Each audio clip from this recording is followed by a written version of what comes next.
let's move to one subject where I think we might disagree. We were messaging back and forth about this one earlier in the week, and it is the arrested for a meme situation. Ricky Vaugh is his fake name. Douglas Mackey is his real name. And for those of you who may not be familiar with the story, I covered it earlier in the week, but even my wife doesn't have time to follow all of my content. Douglas Mackey, 38-year-old Trump supporter, back in 2016, was making memes. Now, I happen to think the term meme is being abused in this context where there's a difference between memes and deliberate misrepresentation. Memes typically have a punchline, which is more than just deceiving, but we'll get there. So Douglas Mackey, back in 2016, leading up to the election, was messaging with a group of friends and talking about how they're going to make a bunch of memes to try to effectively joke about when the election date is and means of voting. Now, it was based on the indictment, the internal discussions among friends where they were deliberately trying to mislead people to vote by text or on social media. And so they went out on a campaign with a series of memes saying, stay at home, vote from home, something along those lines, or vote by text the name of the candidate to a certain number. Other details which are more or less relevant, but Douglas Mackey's first Twitter account was shut down. He opened up another one, shut down, opened up another one. Bottom line, by the end of this, apparently 4,900 people texted into this number to text in their candidate for the vote. Apparently 99% of the people who texted it in did so after Mackey's memes. Now, the issue with the meme is that it looked like a legit campaign image. The issue with the meme, as far as I'm concerned, is at the bottom of the image, it had small print, which was a disclaimer, not available in Puerto Rico, Guam, wherever, paid for by the Hillary Clinton 2016 campaign with what I think is the official H logo. Now, Robert, I know your concerns, but express your concerns in the abstract without this particular meme about where the is it the DOJ or where the prosecution is going with this type of criminalizing of speech. So there's three issues with this indictment that I see. The first is selective prosecution. So as one of our local subscribers noted, there were people whose tweets are still up, unlike these tweets, where Democrats were advising Republicans of the wrong, Trump supporters of the wrong date. And they were more effective, frankly. They were more liked, more retweeted, more shared, and appeared to be more legitimate because it was a person in a Trump hat looking like they're at a Trump campaign headquarters saying this event. That person hasn't been prosecuted at all. None of the people involved with it have been prosecuted at all. And so you have very selective prosecution, and the First Amendment does prohibit selective prosecution. That's problem number one. Problem number two is venue. As will not be a shock at all, this prosecution comes out of New York, this time just the Eastern District right across the river. And basically, even though none of the defendants, and not the main defendant currently, they list other co-conspirators that haven't indicted, none of them reside in the Eastern District of New York. None of them did this within the Eastern District of New York. The only tangential connection is that a few people who live in the Eastern District of New York texted responses to it. And on that basis, they're bringing an indictment. This is an abuse of the internal protocols and procedures for venue. Venue is supposed to be prosecuted where the defendant is or where the defendant transacted the activity. It's a constitutional abuse of venue because venue is supposed to be done in the jurisdiction in which you reside primarily. That's its principal objective, or where the crime took place. Because under this definition, anybody could prosecute anybody as long as there's any tie or connection whatsoever to that jurisdiction. And I don't know if Democrats have woken up to this, because someday there may be a Republican with an IQ over 50 that will be a United States attorney that will say, maybe I'll prosecute Hillary in the Northern District of Alabama. Maybe I'll prosecute Obama's administration in the District of Idaho. Then you'll see bloody murder screamed out by the legal and media class saying, oh, this is venue abuse. So the problem is, again, who's making the decision? And this is, in my view, both the constitutional, statutory, and internal rule violation. The third problem is once you start criminalizing speech, and once you start getting, for example, one of my favorite questions in this context is to ask people, is there any state or federal law that prohibits you from committing fraud in the election context in terms of voters or appeals? There isn't one. So fraud is commercial fraud. Other things can be an exception to speech. There is no law that criminalizes it, and there's a reason for that. Because every member of Congress knows they could be prosecuted under that statute. Because did you lie about your opponent ever? Could someone claim you lied about your opponent ever? Did you mislead anyone ever that could somehow impact what they did or didn't do or could have impacted them? There's no limits to this. So historically, the only time they've even looked at prosecuting, and by the way, for this statute, the criminal statute they're prosecuted under was originally designed to deal with Klan violence. That's why it reads the way it does. It doesn't have the word fraud anywhere in it. It talks about threatening, intimidating, harassing. And it was meant when the Klan went around and stopped people from voting. And so to analogize a meme on Twitter that there's several problems. One, it got like a few hundred retweets. The people retweeting it are all wearing MAGA hats.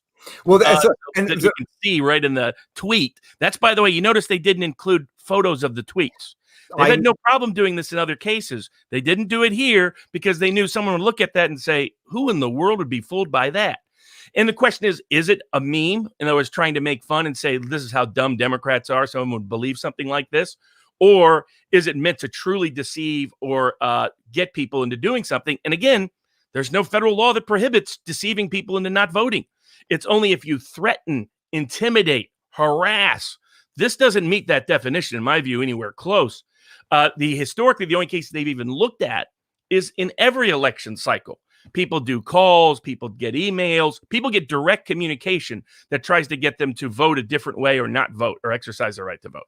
People are usually when they even look at this, it's somebody who sends out something that looks like a government mailer right to their house that misleads them about when to vote or where to vote. Even in most of those cases, they don't even look at prosecuting. And when they do, they prosecute much less than this. So in my view, a meme cannot be criminalized at this point under our existing laws. There are speech problems with doing so. I agree that when you go over the line of trying to mislead people, you may be outside of free speech protection, but that doesn't mean you're inside of the federal crime for intimidation, threaten, or harassment. And that is one of the more legitimate points that I probably should have gone into in more detail in the vlog, is that, yeah, I'm saying that my position was I think they crossed the line with the official disclaimer from the campaign and reproducing the logo, which made it look like an official campaign logo. So we're not in meme land anymore. We're in, I would call it fraud land, in that you are purporting to represent officially a campaign that you don't represent. Whether or not anyone with half a brain should know that was a joke is another thing. Setting aside the fact that older generations are not necessarily as aware of these things, and they can be easily duped into thinking you can now vote by text, because I think one day you will be voting by text, at least with thumbprint recognition. So the actual specific crime itself may be a stretch. It may be not the right crime to go after them. The selective prosecution, no one's going to have to convince me that there is selective prosecution. And this is going to be the good segue when we get to Kleinfeld versus Manafort or Roger Stone. No one's going to have to convince me about the selective prosecution. That is a very big problem. And my issue is not that Douglas Mackey should be punished harder, or everyone should be punished too hard. It's that everyone should be punished fairly and equally, and we don't see that happening. And it's not for a reason of not looking. There is selective prosecution. There is selective acquittal. So you raise a number of good points. I guess the better point might be, if it's not that infraction that they were accused of, intimidation and whatever, might it be covered by another potential violation? Well, they would have brought it if there was. And the reason for this is you can see where this line gets really scary if you start to criminalize, quote unquote, fraud in an election. In other words, not fraud that happens at the government in terms of counting of ballots and ballot processing, not that kind of fraud. But if you start saying, if you do anything that's, quote unquote, fraudulent, that, quote unquote, could, quote unquote, impact an election, you can imagine what can start to get criminalized. Pretty much every politician could get locked up tomorrow, but all kinds of ordinary people could too. Well, and that's the danger of it. Some politicians can get locked up tomorrow, and if the prosecution is as weaponized as what we've seen over the last 4 years, we know which politicians are going to get prosecuted and which ones are going to get a pass. And having seen what the courts do, we'll know which ones are going to get a pass on condemnation or sentencing, and which ones will get the book thrown at them. And that's why we've historically limited it to action, to conduct, not anything that's really speech at all. In other words, things that's threats, intimidation, harassment, That's not what this meme doesn't fit any of those.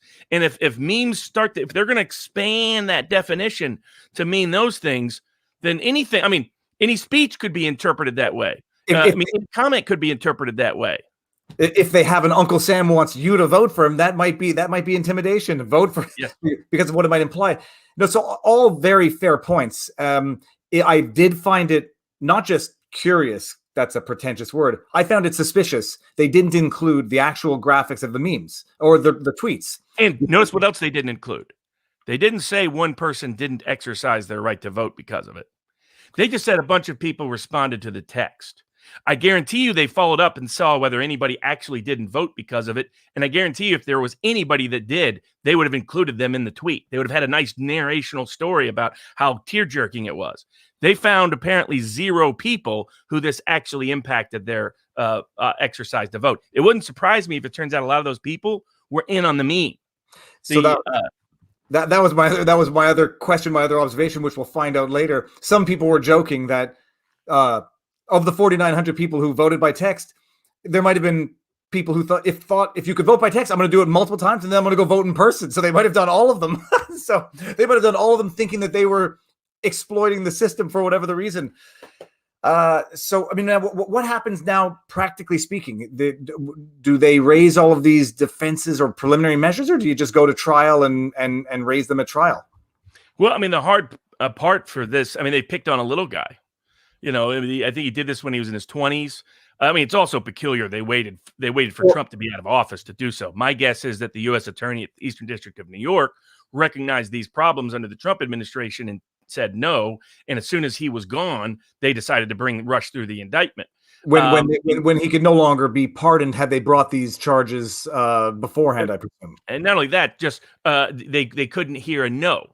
In other words, they couldn't have the U.S. attorney say, no, I decline to bring this indictment. They wait till he's gone. They run down to the grand jury and get it real quickly. And so the problem is he's a little guy. He's probably got very limited resources. So he's going to have some public defender who probably hates him and hates his politics. So that's why this is a very dangerous path that they're going on. They picked on somebody big. Okay, I would at least respect that aspect. They picked on a little guy they could make bad law with. And that's what's the morally problematic part of what they did.